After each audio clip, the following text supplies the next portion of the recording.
بیٹھے تشریف لائیں، ان کی نگاہوں سے اپنے فیض جو نکل رہا ہے اس کو دیکھیں بھی اور ان کی دیدار بھی کریں، کیونکہ مرد قلندر وہی ہوتا ہے خیارکم الذین من خیارکم اذا ذکر اللہ، جسے دیکھو تو اللہ یاد آ جائے۔ آپ کو دعوت ہے تشریف لائیں، اگر اللہ یاد نہ آئے تو مجھ سے آگے پوچھئے گا، آپ نے کہا تھا ہمیں تو اللہ یاد نہیں آیا۔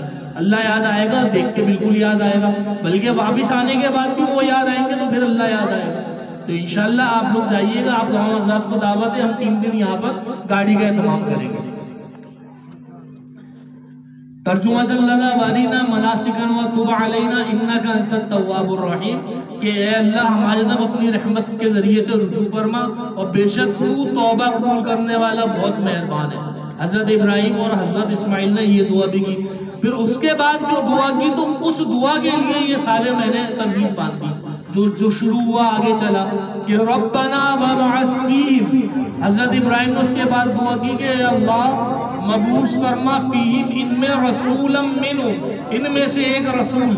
وہ رسول کیا کرے گا؟ یتلو علیہم آیاتی کا، رسول کیا کرے گا؟ یتلو علیہم آیاتی کا، رسول ان پہ آیتیں تلاوت کرے گا اس کتاب کی۔ رسول کیا کرے گا؟ آیتیں تلاوت کرے گا اس کتاب کی۔ تو جو آج اس چیز کے دعوے دار ہیں کہ وہ رسول کا کام کر رہے ہیں تو انہیں بھی اس قرآن کی آیتیں تلاوت کرنی ہے۔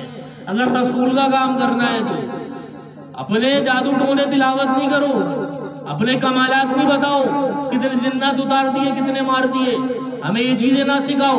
آپ رسول کا کام کر رہے ہو، آپ ہمیں قرآن کی آیتیں بتاؤ، ٹھیک ہے؟ جو رسول کیا کرے گا؟ وہ قرآن کی آیتیں تلاوت کرے گا، یتلو علیہم آیاتک ویعلمہم الکتاب، اور اس کتاب کا علم لدنی و اسرار و رموز تمہیں سکھائے گا۔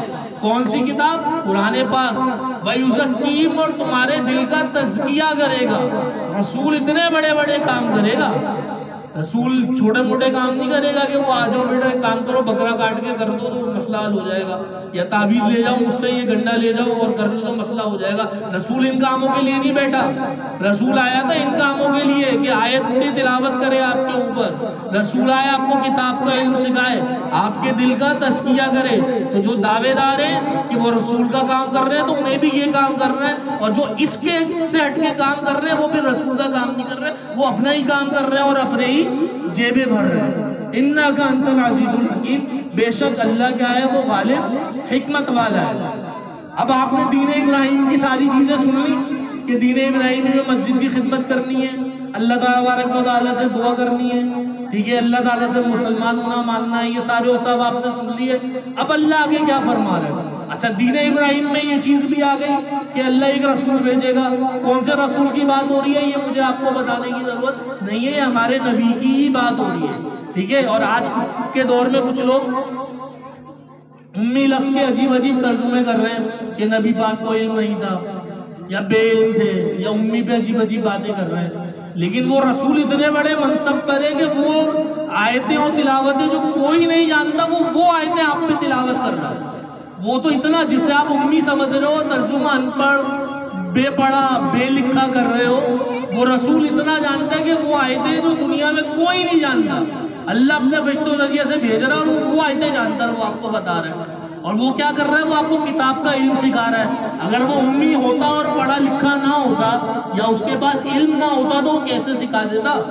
وہ تو سکھا ہی نہیں سکتا تھا، وہ تو سکھا اسی لیے رہے گا کہ اس کے پاس علم ہے۔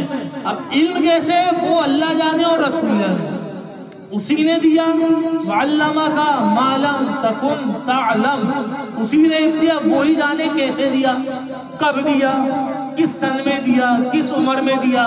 کیونکہ ہمارے نبی کی بات کریں تو وہ تو اس وقت بھی نبی ہیں جب حضرت آدم علیہ السلام کا پتلا تیار ہو رہا ہے، ان کا خمیر گھومتا جا رہا ہے، اور حدیث سنیں تو ہمارے نبی تو کا نور تو پتہ نہیں کتنے لاکھوں سال اللہ تبارک تعالیٰ کی بارگاہ میں قیام میں رہا ہے۔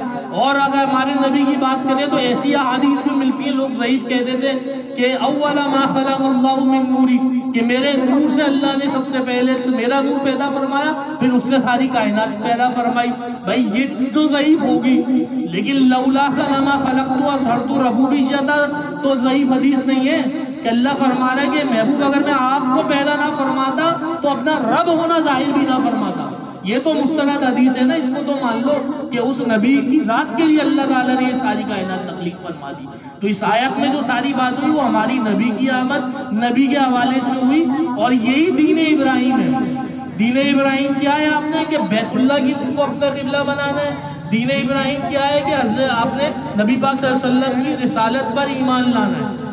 اب اللہ آگے کیا فرماتا ہے، وَمَن يَرْغَبُ عَن مِّلَّتِ ابراہیم، جو اپنا منہ پھیر لے کس چیز سے، ملت ابراہیم، دین ابراہیم سے اپنا منہ پھیر لے، إِلَّا مَن سَفِيهَ نَفْسَهُ، اس سے بڑا بیوقوف کوئی ہے ہی نہیں۔ اور دین ابراہیم میں نے آپ کو قرآن کی آیتوں سے بتا دیا وہ کیا ہے کہ بیت اللہ شریف کی تعظیم کرنا، توقیر کرنا، اس کا حج کرنا، اس کا عمرہ کرنا، نبی پاک کی رسالت پہ ایمان لانا، اور امت مسلمہ پر نبی پاک نے جو جو کام فرض، واجب قرار، سنت قرار دیے ان چیزوں پہ عمل کرنا، یہ دین ابراہیم ہے۔ اور جو دین ابراہیم سے منہ پھیر لے گا، وَمَن يَرْغَبُ عَن مِّلَّتِ إِبْرَاهِيمَ إِلَّا مَن سَفِيهَ نَفْسَهُ، جو دین ابراہیم سے منہ پھیر لے وہ احمق کے سوا اور کچھ ہے ہی نہیں، یہ اللہ فرما رہے ہیں۔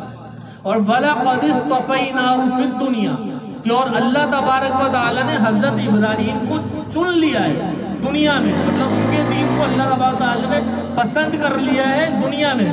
وَإِنَّهُ فِي الْآخِرَةِ، اور آخرت میں بھی، وَإِنَّهُ فِي الْآخِرَةِ لَمِنَ الصَّالِحِينَ، حضرت ابراہیم کا درجہ بلند ہوگا قابلیت والوں میں، صالحین میں سے اونچے درجے میں ہوں گے۔ اب اللہ تبارک و تعالی حضرت ابراہیم کو اس سب انعامات کیوں عطا فرمائے؟